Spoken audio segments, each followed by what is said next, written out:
Guys, sa mga nagtatanong po kung paano pumunta dito sa may Taipo Railway Museum, mga 10 minutes walk lang po ito. Sundan nyo lang po itong video na to.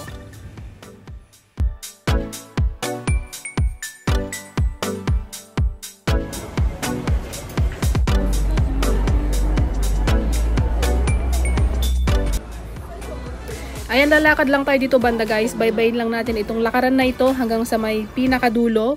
Saka po tayo liliko sa ating right side.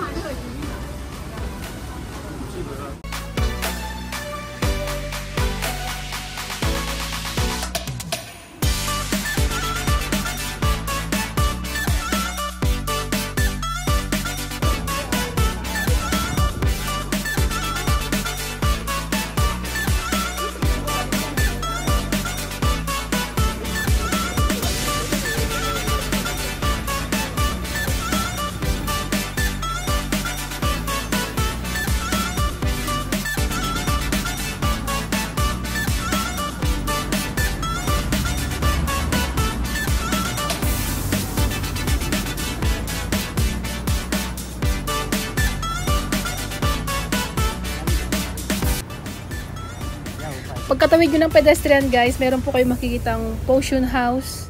Ayan, dito po tayo banda lalakad paloob, papunta sa may museum. Ito yung palatandaan nyo, potion house. Lalakad lang pataas. Ayan, meron ulit hagdan dyan. Lalakad lang kayo ulit ng kaunti at makikita nyo na itong bungad ng, ng Railway Museum. Ayan, so hanggang dito na lang po at maraming salamat sa inyong panonood.